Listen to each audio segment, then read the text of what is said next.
Sounds like today's speaker now, like to open the front of the opposition.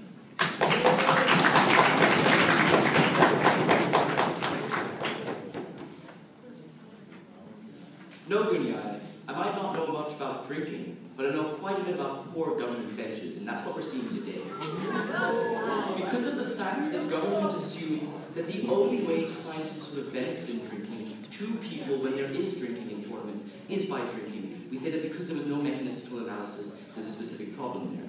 Because I, as someone under 18, can still participate in a debating tournament where there's a yucca party. Because Bettina, who chooses not to drink for personal reasons, can still participate. Because Danielle, because she has some sort of illness that doesn't allow her to drink, means that she doesn't have to drink, and she's not victimized, right?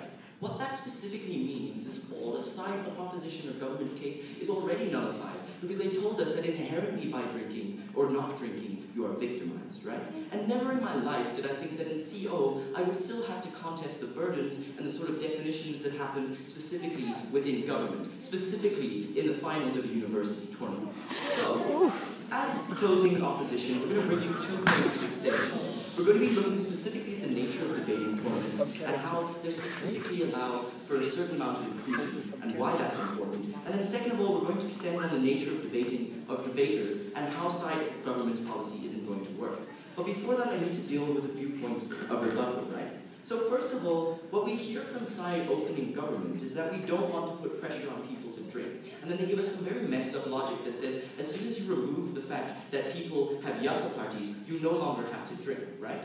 But by that very logic, right, their own idea of a yucca party existing and therefore being pressured to drink doesn't exist. Because if as soon as you have the availability or the access to something removed and then it's taken away, then the access to it or that being taken away doesn't exist in the first place. So we have a huge logical fallacy there. But when we hear from both government sides that we significantly remove rape as soon as people are drinking, we have quite a few responses on this. First of all, right, that just isn't true. Rape happens because people who rape are aggressive and want dominance. It doesn't happen because they're drunk. Rapists are rapists 100% of the time, not when they have yucca. I don't think side government understand the sort of problems that we have in society. But second of all, and this is very, very important, is as soon as you say that the only reason that bigots are bigots towards gay people and rapists rape when they're drunk is you give them an excuse to be bigoted, you give them an excuse to rape, right? Because as soon as you do that, you say, oh, I'm sorry, I was drunk, I didn't mean it, please be my friend still, right? What's specifically harmful about that is you give them an excuse and you never get the engagement that government says is particularly important. Then finally, right, we get specifically problematic analysis from side opening government because they tell us that like, oh, you have a beach party with booze and therefore everyone is pressured to drink. No, because with the removal of the yucca and with the removal of the booze, you still have a beach party. Because with the removal of whatever alcohol there is, the same idea of that party exists. They need better analysis, right? And then the only real benefit that we get from side closing government, right, is this idea that we create a safe place, right? This is harmful because they completely shop their opening government when they say you create a safe place where no one is judged for not drinking, but they still allow people to drink within debating tournaments because they still allow access to alcohol. They needed to take the hard line here. We're not going to pander to some sort of soft line. It doesn't work, right? Because of the fact that if you allow people to drink, you never protect people. Because of the fact that drinking doesn't actually harm people in the first place, we say closing government or opposition is winning today's debate. So then, I need to deal with a few points of substantive. And the first of that will be analyzing the nature of debating tournaments. And what I'm going to be proving to you here is specifically because the aims that a debating tournament goes to fulfill, we say that alcohol is something that doesn't need to be banned, and it's something that is actually kind of important, right? So when we're talking about the aims, we think that there are 3 qualitative aims to a debating tournament. First of all, this idea of open engagement. Second of all, being an accurate reflection of society. And third of all, providing a safe environment. And the most amount of clash that we got from side government was this idea of safe environment, and I'll flag you when I get to what's particularly problematic there. So in terms of this idea of engagement, we have 2 points of analysis. So first of all, we think that, as Pyder rightly said, drinking forms specifically to loosen up people and allow them to engage with one another a lot easier. But analytically, when we're extending here, we say that it opens up the idea of debating to people past this idea of nerds with glasses who analyze lots of shit, right? We say more importantly, we allow debating to become something entertaining and something that more people want to engage with because you allow for people to have fun, you allow drinking, right? Secondly then, if we're talking about the sort of substantive we bring in our extension, we're talking about engagement with others. We're talking about this idea of cultural exchange, and this is something that was highly contested by side government, right? Because when we're talking about cultural exchange, what needs to be understood is that cultures aren't inherently mutually exclusive, right? We significantly allow for Muslims and Christians to interact with one another, even though when a Christian goes to church, they drink wine, right? Just because you have two different cultures, you do not have a mutually exclusive culture, meaning they can interact at the same time. But when we're talking about the aims of a debating tournament, we say that that cultural exchange is specifically important.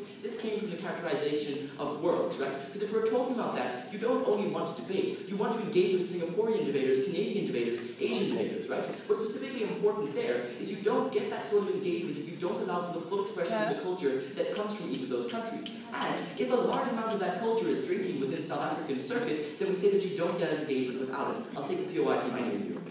Yeah.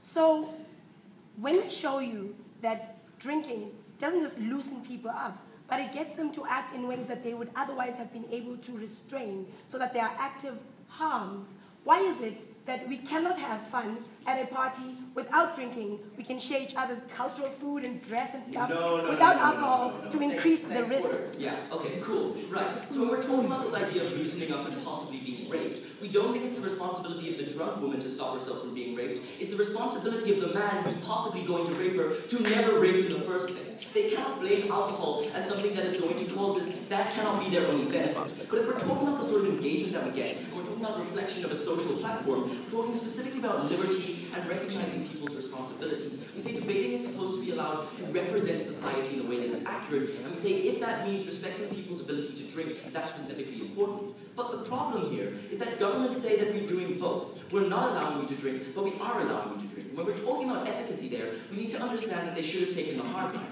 And we assume that that hard line would have been something like banning, and if you do drink, you're disqualified. But the specific analysis around that, right, is you only affect the people who actually give a damn about the debating in the first place. The 16 teams who are sitting here. The other teams do not actually get anything out of that. You never stop that. Specifically, and if we take a look at schools nationals, we had specific restrictions, but Stephen Loeffler still decided to drink alcohol. You don't get anything, right? But what's specifically important about this efficacy is regardless of whether or not you think that you're going to stop something, because people still want to drink, because drinking culture is not just about debating, it's about university students and adults, it's specifically important that side-closing government wins, because we prove reality, we prove debating tournaments, and we specifically prove that government are definitely not winning. Closing go, opposition wins. Thank you.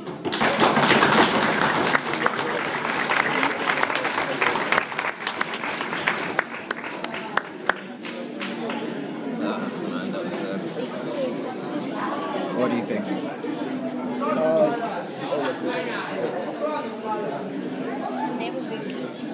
And what do you think of his responses to Bunya's matter?